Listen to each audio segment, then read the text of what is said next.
Haqqani. Some of you know me and some of you don't. And I have been roped in to be the moderator of this evening because Raza Ahmed Rumi couldn't make it in time. He was supposed to come in from Boston, where he was doing another event at the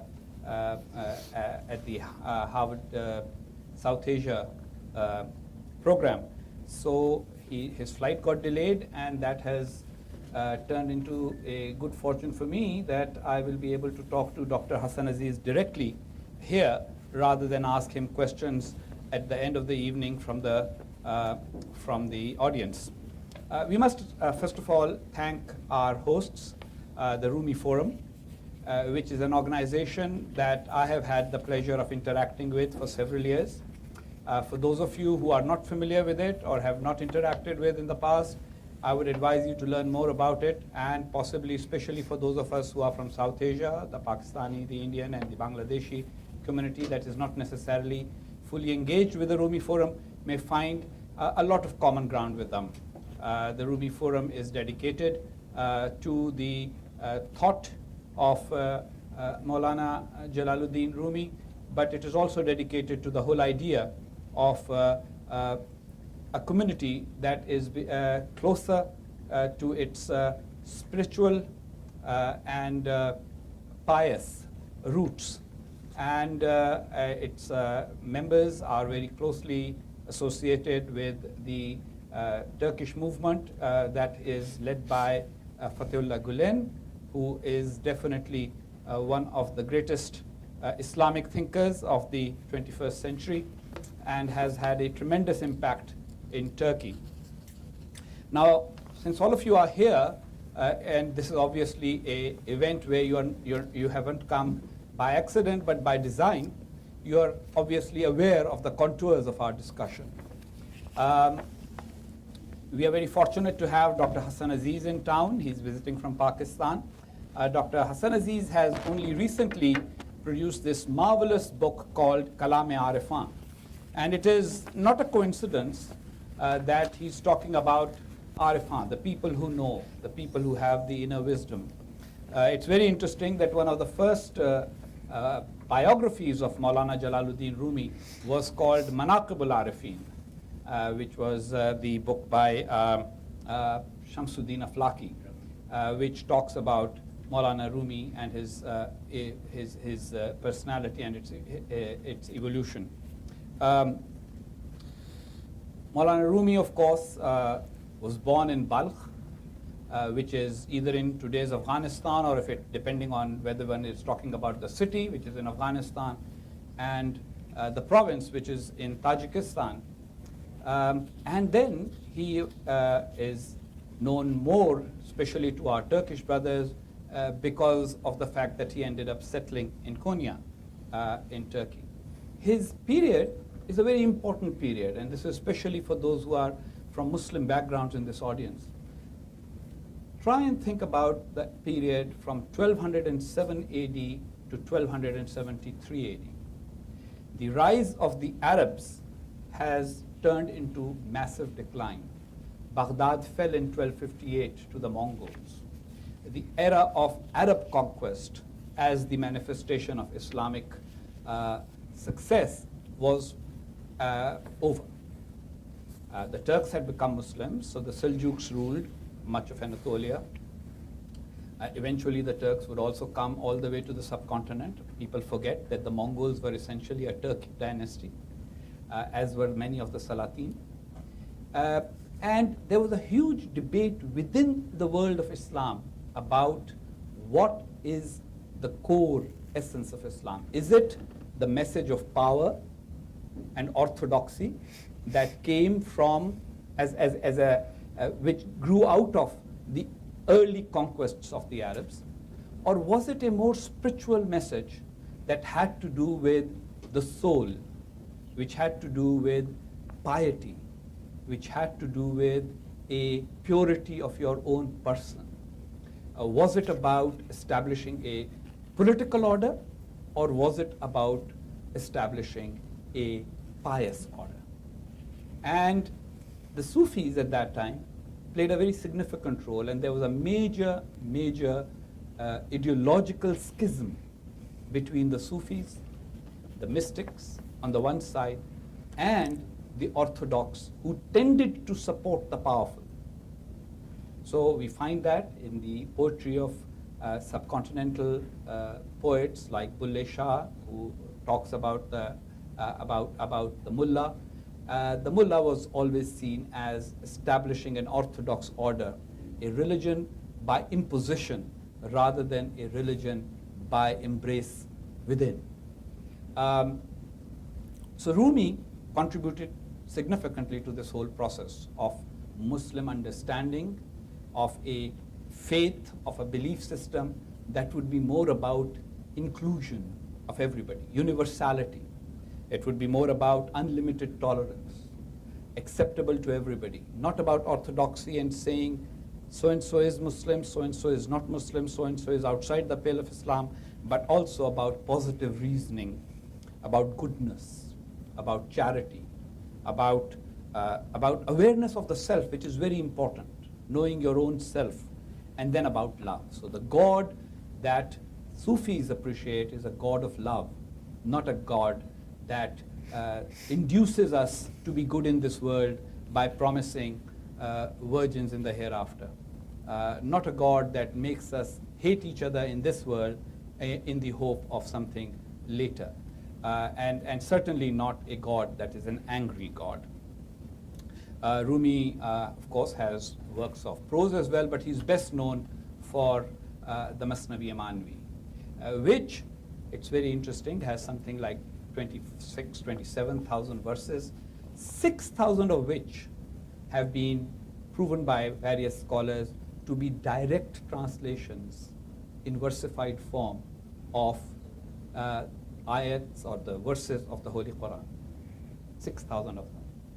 And why was Rumi so important in the subcontinent? Rumi was important primarily in the subcontinent because Persian was the language of literature and learning of the Muslims of all of South Asia, well until the dawn of the 20th century. It's one of the many horrible legacies of British colonial rule in South Asia is that we lost that relationship with the Persian language. One generation, perhaps up to my generation, adopted Urdu. And now we have a younger generation, most of whom barely speak any Urdu of literary value and are only content with using Urglish, which is the language of television in Pakistan, and Hinglish, which is the language of television in India, unfortunately. Now, we are very lucky today to have Dr. Hassan Aziz. Dr. Hassan Aziz, in my opinion, and this is just an opinion based on seeing his work and reading about him. Of course, he's a medical doctor of great eminence. He has contributed immensely in dealing with the illness called epilepsy and has been recognized for that. But while medicine may be his profession, music is his passion. And music has brought him to mysticism. We must understand that there is a close relationship between sema, what is called sema in Turkish tradition, and qawwali in the subcontinental tradition, which the Chishtis adopted and developed. And the whole idea is of, and if I'm not correct, Dr. Hassan Aziz, Maulana Rumi himself is said to have played the rabab and the ney, which have been instruments that have been used by him in setting these verses that have a spiritual meaning to music. Dr. Hassan Aziz's great contribution and lasting contribution, especially from the point of view of the Muslims of the subcontinent and their musical as well as spiritual and mystical tradition, is this book, Kalam-e-Arifan, Poetry of Mystics and Sufis. In it, he has, for posterity, collected the works of everyone, or at least the most popular ones, put them in the original language, as well as along with it an Urdu and an English translation. And therefore, he has made a contribution that will be of lasting value. When originally I requested Dr. Hassan Aziz to come here and speak on Rumi's influence in South Asia, he said Rumi's influence in South Asia is so vast that I will have to narrow it down. And he has narrowed it down, I'm sure. He will be focusing more on some very specific aspects of Rumi's philosophy as understood and his concepts as understood in South Asia and manifested in the poetry that he has collected in Kalam-e-Arifan. So Dr. Hassan Aziz, I would like to request you, I'm sorry that we did not succeed in arranging for multimedia, which would have made it easier to have a presentation, but I am sure we will still benefit from your words of wisdom on the topic of this afternoon. Thank you for making it here, and thank you for joining us. Very kind of you, Mr. Husain Haqqani, to have introduced me. People might be expecting a very scholarly work on Rumi. What I have here is a compilation of Sufi poetries, which for the younger generation I presented in a format that becomes attractive to them. You see, Sufism is becoming more and more popular among the younger generation because they are, in simple terms, quite fed up of what is going on around the world. Extremism and killings and all that is going on. And they are leaning towards Sufism to have some relief. I am very fortunate to be here at the Rumi Forum and have this august audience here, who I'm sure a lot of you are scholars on Rumi and others. I have picked up something which is, to my mind, a little more practical to try and figure out what is going on at this moment in the world. And if you trace it back, how did things and where did things started to differ and created this kind of problem? Rumi has such a magnanimous persona that, and it's so many dimensions to it, that it is very difficult, I think, to comprehend Rumi. So I have concentrated on the 4 or 5 items that I picked up in this book and try to correlate what he said with other poets that are in this book.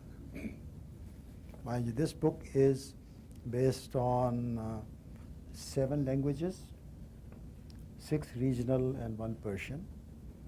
All have been translated into 2 languages, Urdu and English, and they run simultaneously. And we have tried to make it as attractive for the younger generation that people who are listening to music these days, Sufi music particularly, or in general music from studios like Coke Studio, which is famous, they are looking for what is in those compositions, the words, the meaning, and all that. Rumi's status in Indo-Pakistan, well, of course his Masnavi is the most famous, but more commonly items from the Kulliyat Shams Tabriz and his Sufiana Kalam are more frequently recited in Sama and Qawwali Mahfils. Rumi has had quite a bit of impact on scholars, but apart from scholars, he also had influenced the common man. And that is of interest because About 30 years ago, every Friday,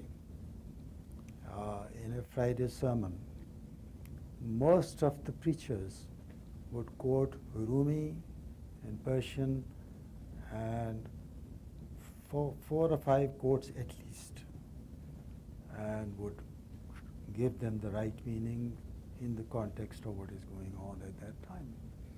So, common man knew Rumi, and they considered him a saint. As far as scholars are concerned, the one person that really stands out is Muhammad Iqbal, the poet. He called Rumi his murshad, or the teacher or the mentor, and he says that he learned everything about spiritualism from Rumi. And there is a lot of Rumi's thought that has gone into Iqbal's poetry also. But before Iqbal, those who are familiar with the Urdu poetry, I'm sure they all have read Ghalib. Ghalib was one of the most famous. And I have been studying Ghalib also. And what was uncanny was that the first couplet written in the Masnavi is exactly the same in its connotations as the first couplet of Diwan-e Ghalib. Rumi says, "Bashunu az chun hikayat mi kurad, was judaye ha shikayat mi kurad." I'm sorry, those people who are Persian here may feel very insulted by my diction of Persian, which is actually Dari language, which people in India and Pakistan speak. This is the most famous, which gives the very basic of Rumi thought of Wahdat-e-Wajud, Wahdat-ul-Wajud, or oneness of the whole thing. Ghalib, on the other hand, says, "Naqsh faryadi hai kiski shokhi-e tahrir ka, कागजी है पैरहन हर पैकरे तस्वीर का." You see, Rumi is talking about the cut reed and the separation from a life which was permanent, everlasting life, and being cut, and laments about how he has been cut from that supreme truth and made into a mortal being. Ghalib says exactly the same thing. Naqsh faryadi, the individual who has been brought into the world by the Creator, and the analogy used here is writings. He's taken out his thoughts and put them on a piece of paper. But he says that putting them on paper has made it mortal, because paper will get destroyed, while I was with the Creator. And this individual or man is making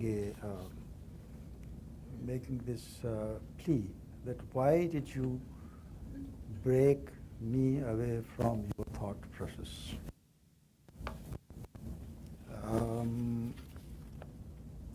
talking about other poets, I think they are not as influenced as Iqbal was.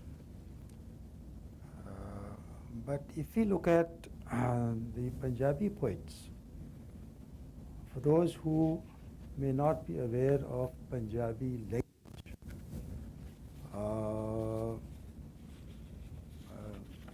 roughly it is a spoken language of 500 million people.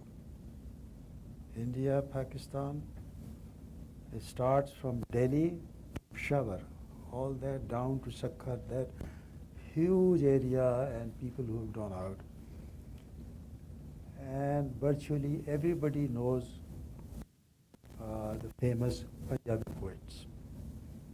And they are quite interested in listening to their writings.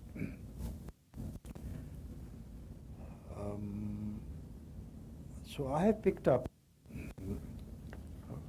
getting this collection, trying to see are there any similarities between Rumi the Great and Bulleh Shah, who among the Punjabi speaking lot is the most famous poet, the most widely quoted poet. And I looked at the treatment given to oneness or Wahdat al-Wujud by Rumi and Bulleh Shah.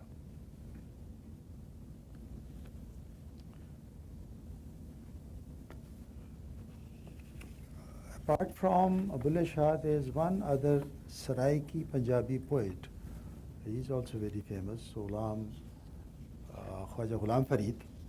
He actually uses Rumi's name in his verses.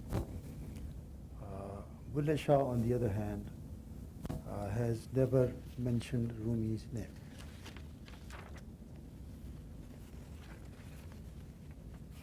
But between the two, there is a striking similarity in poetic style of expression with reference to Wahdatul Wujud.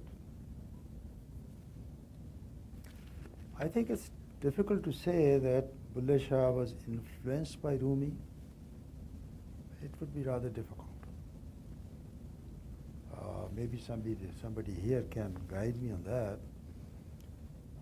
But the two poems that I'm quoting from this book, one has the same thought, and the second one has a lot of words from Persian into that. Actually, I was hoping that we'll have a multimedia projection, and I'll show you exactly what Rumi has said and what Bulleh Shah has said, and you could see the clarity. But if you want, I can kind of read it out to you, what Rumi says and what Bulleh Shah says. I must mention here that Bulleh Shah is the 17th century poet. His actual name was Sayyid Abdullah Shah. And among Sikhs, he is given a status of a saint, because Sufism is a very strong part of Sikh religion.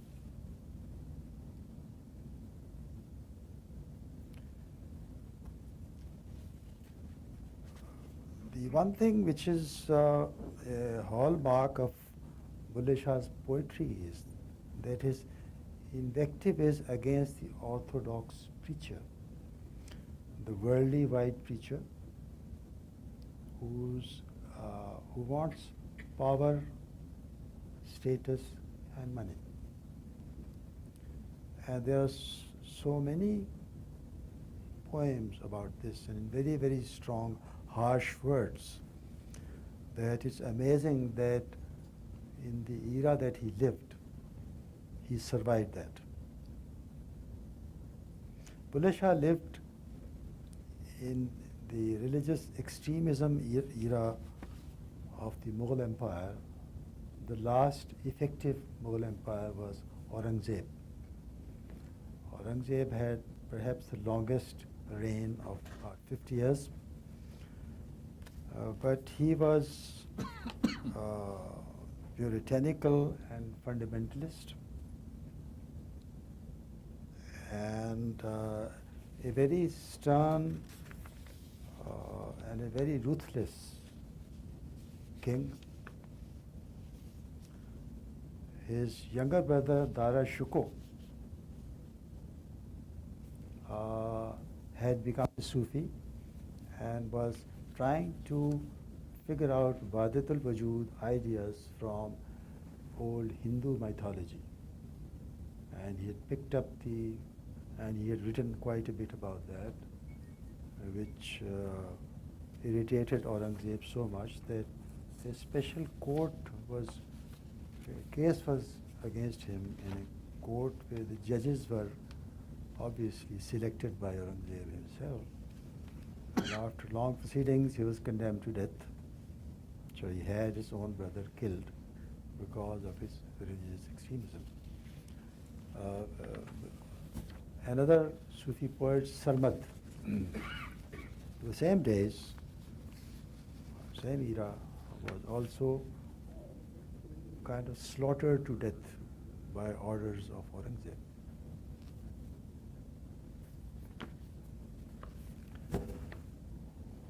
Why I am building this idea is to explain or to figure out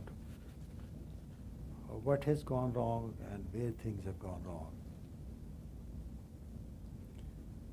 And if I can say a few words about that, is Wahdatul Wujud and Wahdatul Shuhud. Wahdatul Wujud is everything in the world is part of one God. Or it can simply be, or it is simply expressed as oneness. A similar Persian term is Hama Ust, which literally means that everything is part of him. A number of Sufis have kept this concept of Wahdatul Wujud as the baseline of their Sufi philosophy. Looking at when Wahdatul Wujud started, it was Bayezid Bastami, the 9th century Sufi from Baghdad, who first of all floated the idea of oneness or Wahdatul Wujud, although he didn't use the word Wahdatul Wujud. This was followed by Junaid Baghdadi, who was his kind of contemporary, who says that God says a point comes when I become the eye of a person with which he sees, become his hearing through which he hears, and becomes his hand with which he holds. As spirituality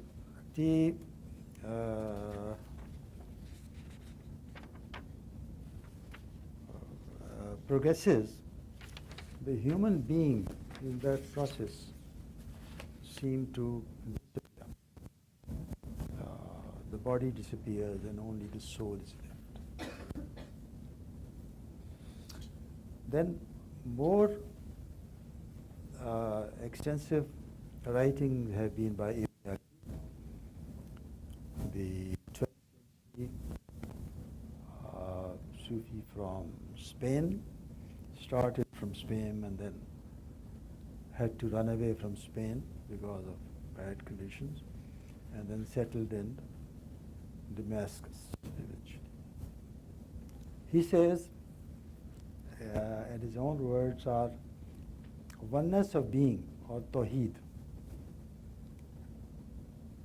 is God's eminence is greater than anyone else.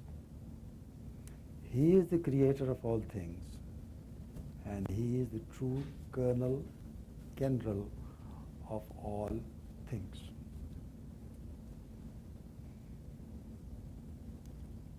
I think we need to keep in mind the concepts and practices of Sufi thought have gone through a long period of controversies between the Orthodox and the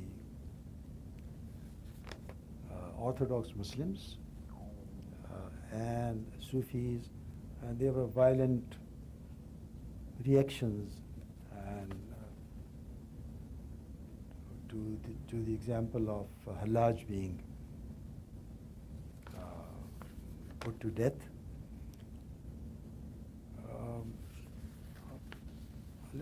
Just a few words about Hallaj. Hallaj was a famous person in Sufism, but a number of Sufis, the great Sufis, have serious objections to Hallaj's persona and what he did, in the sense that he says that I have gotten the truth. But then he didn't stop at that. He kind of made it as a slogan, and he would go around to different cities with a crowd of people. You see, the basic principle of Sufism, of the traditional Sufism, is that whatever you experience in your inner journey is never divulged. You never talk about it. In fact, it is very difficult to define a Sufi. It is very difficult who do you call a Sufi? Because Sufi himself will never say that he is a Sufi. Because the moment he says he is Sufi, he is out of the tradition of Sufism.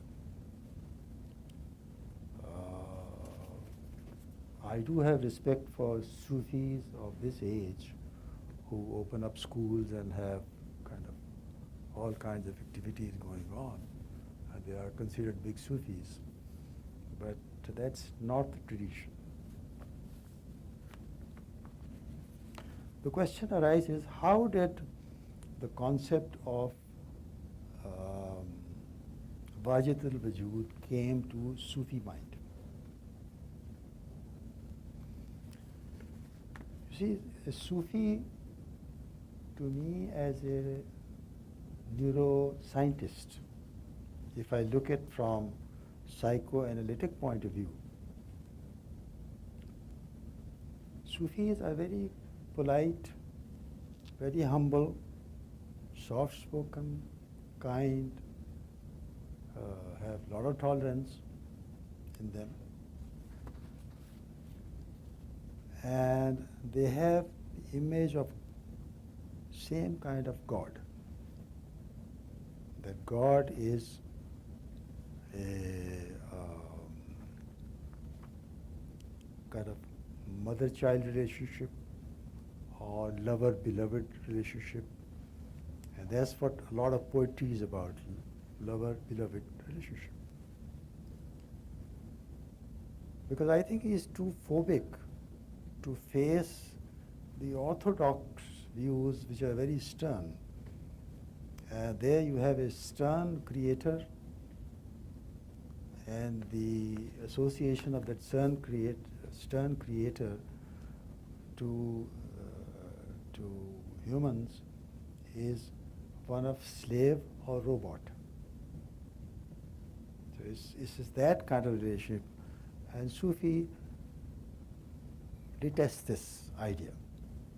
And from kind of medical or analytical point of view, I thought of that the persona of Sufi is basically phobic. He doesn't like to believe in something which is can be that harsh. So he looks around for some lead as to how can he prove that he is closer to God. And in this, the two Qurani ayahs, which are important, I think helps Sufi and us also to figure out why Sufi may be on the right track. The first quotation is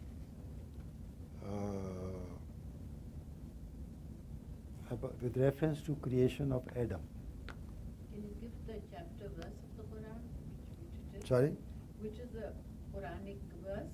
Can you? I don't have the exact words, but the meaning of the ayah is that I can pick it out, no problem. The meaning is that when God created Adam, there were two steps. One, he created a kind of sculpture out of clay or earth. First stage. Second stage is that God himself, he blows his own soul into that structure and the structure becomes alive. So the Sufi says that what is life in humanity is actually the soul of God. The second ayah is